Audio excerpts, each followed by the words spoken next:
साबिर के बीजेपी में आने से जेडीयू में नाराजगी, पार्टी ने बीजेपी से मांगी सफाई, कहा प्लान के तहत काम कर रही है बीजेपी।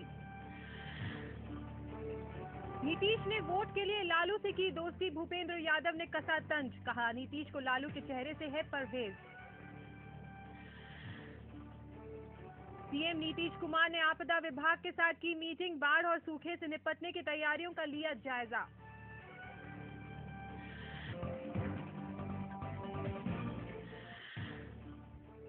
जेपी आंदोलनकारियों पर सियासत, हेमंत ने राज्य सरकार पर साधा निशाना, कहा सरकार आंदोलनकारियों की कर रही है उपेक्षा।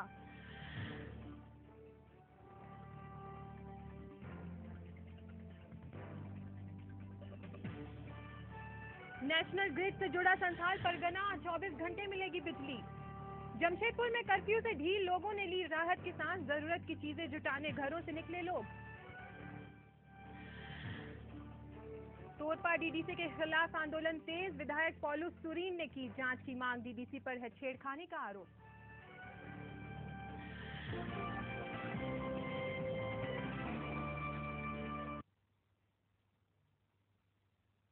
नमस्कार, मैं हूं नटी, स्वागत है आप सबका न्यूज 11 में। पूर्व सांसद साबिर अली को बीजेपी में शामिल करने को लेकर जेडीयू ने ऐतराज जताया और बीजेपी से सफाई मांगी है। जेडीयू का कहना है कि बीजेपी ने ही साबिर अली को आरोप लगाकर पार्टी से बाहर किया था।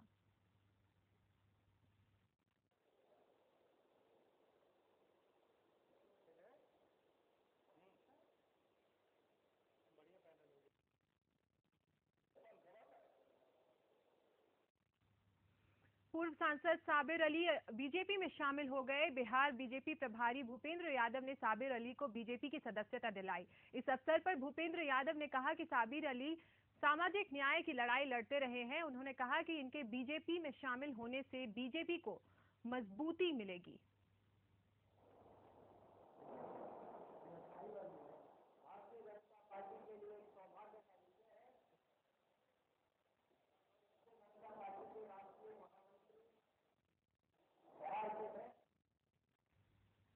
बीजेपी बिहार के प्रभारी भूपेंद्र यादव ने लालू नीतीश पर निशाना साधते हुए कहा कि नीतीश कुमार को सिर्फ लालू यादव का वोट चाहिए। लालू के चेहरे से नीतीश कुमार परहेज करते हैं। ट्विटर पर नीतीश ने दिल की बात कही है। सबीरा धागा प्रेम का मत तोड़ो चट्टान, टूटे से फिर ना मिले, मिले गांठ पड़ जाए। बिहार में विश्वासघात की गांठ बनाने का काम श्री नीतीश कुमार जी की राजनीति ने किया है। संगठनात्मक ढांचे के सभी कार्यकर्ता पिछले 10 दिनों से एक एक मंडल में जाकर के बैठक करके और माननीय नरेंद्र भाई मोदी जी की परिवर्तन रैली को सफल बनाने के लिए जुटे हुए हैं। और मैं आपको बड़े विश्वास के साथ कह रहा हूं कि उत्तर बिहार के इन 11 जिलों से पार्टी के बूथ स्तर से आने वाले कार्यकर्ताओं, भारतीय जनता पार्टी के समर्थकों की ये रैली एक ऐतिहासिक रैली के रूप। इधर सीएम नीतीश कुमार ने आपदा प्रबंधन विभाग के साथ बैठक की, जिसमें बाढ़ और सूखे को लेकर की जा रही तैयारियों की समीक्षा की। साथ ही वीडियो कॉन्फ्रेंसिंग के जरिए जिलों के डीसी से वहां के हालात की जानकारी ली। कम बारिश को लेकर सूखे से निपटने के लिए सीएम ने आपदा विभाग के सचिव को कई दिशा निर्देश दिए गए हैं।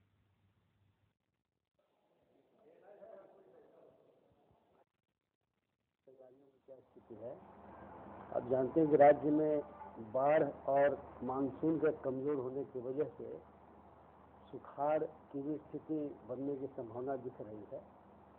इसलिए इन दोनों की समीक्षा की गई, बाढ़ की तैयारियों के साथ साथ राज्य में मानसून की क्या स्थिति है। जहाँ तक बाढ़ पूर्व तैयारियों का प्रश्न है, हम लोगों ने एक मानक संचालन प्रक्रिया बना रखी है। उसी मानक संचालन प्रक्रिया के अनुसार क्या क्या कदम उठाए जाने हैं जिला स्तर पर, उन सभी के बारे में लोगों से पूछा गया, उनको प्रस्तुतिकरण किया गया पहले और फिर पूछा गया। सब लोगों ने लगभग बताया कि बाढ़ पूर्व तैयारियां उनकी पूरी हैं। अगर बाढ़ की स्थिति आती है तो हम लोग सही ढंग से मुकाबला कर सकेंगे। और अब बात करेंगे झारखंड की। पिछले दिनों झारखंड सरकार ने जेपी आंदोलनकारियों को पेंशन देने का फैसला किया। उसको लेकर प्रदेश में सियासत तेज हो गई है। जेएमएम विधायक हेमंत सोरेन ने राज्य सरकार को निशाने पर लेते हुए कहा कि सरकार अब झारखंड आंदोलनकारियों की उपेक्षा करने में लगी है। जेपी आंदोलन को झारखंड आंदोलन के साथ तुलना करना कहाँ तक न्याय उचित है इस राज्य के आंदोलनकारियों के साथ, इस राज्य के मूलवासियों के साथ। विशुद्ध रूप से मुझे लगता है कि इस राज्य के आंदोलनकारियों की भावनाओं के साथ खिलवाड़ हुआ और उनको दरकिनार करने की एक नई शिगुफा इस सरकार ने छोड़ी है। झारखंड का अति पिछड़ा इलाका संथाल परगना भी अब रोशनी से जगमगाएगा। संथाल में भी सातों दिन 24 घंटे बिजली मिलेगी। मुख्यमंत्री रघुवर दास ने दुमका में संचरण लाइन और ग्रिड सब स्टेशन का उद्घाटन किया।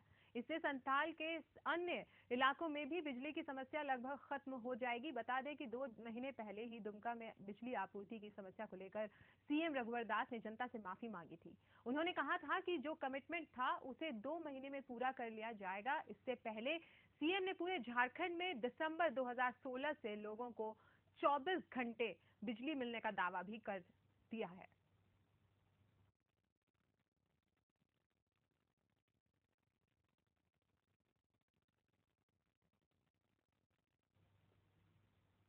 तोरपा में डीडीसी पर कार्रवाई को मांग को लेकर स्थानीय लोग सड़क पर उतर आए। डीडीसी पर छेड़खानी का आरोप है। मामले में विधायक पॉलुस सुरीन ने जांच कर कार्रवाई की मांग की। बता दें कि डीडीसी पर कार्रवाई को लेकर पॉलुस सुरीन लगातार आंदोलन कर रहे हैं।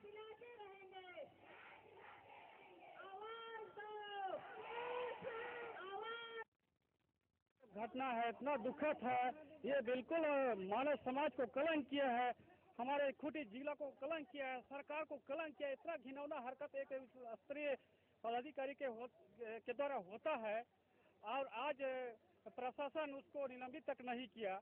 ये डीडीसी झांसा की जो बैठक थी, डीडीसी उसने खुद स्पष्ट किया है कि ये पहली घटना नहीं है, यहाँ ये दूसरी घटना है। ये पहले भी ऐसे हुआ था, कुछ नहीं होगा, ऐसी ही ठंडा हो जाएगा। इस प्रकार का उनका बयान कितना शर्मनाक है। आज पुलिस प्रशासन इसको बचाने का प्रयास कर रहा है, सरकार को संज्ञान लेना चाहिए। इस तरह से मैंने बच्ची के साथ जो व्यवहार हुआ और जिन शब्दों का डीडीसी ने इस्तेमाल किया, जो बात उनसे सवाल पूछा गया, पूरे खूंटी जिला की जनता के साथ अपमान हुआ है, धोखा हुआ है। एक तो पीड़िता के तरफ से केस हुआ है, उस पर भी न्याय होना चाहिए और सरकारी योजनाओं को लागू करने के लिए कौशल विकास के नाम से उनको भेजा गया है, न कि उनका किसी का शरीर को देखने के लिए किसका। जमशेदपुर के आजाद नगर थाना क्षेत्र की रहने वाली महिला बीना देवी की मौत करंट लगने के बाद इलाज के भाग में हो गई। दरअसल शहर में कर्फ्यू की वजह से उन्हें हॉस्पिटल ले जाने में देरी हो गई और उनकी मौके पे ही मौत हो गई।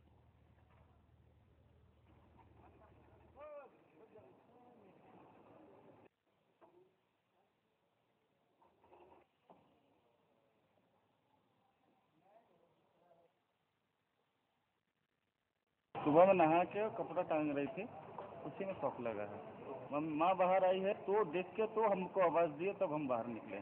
लाने में देर हुआ क्योंकि कर्फ्यू लगा हुआ, हम पार्टी में रहते हैं।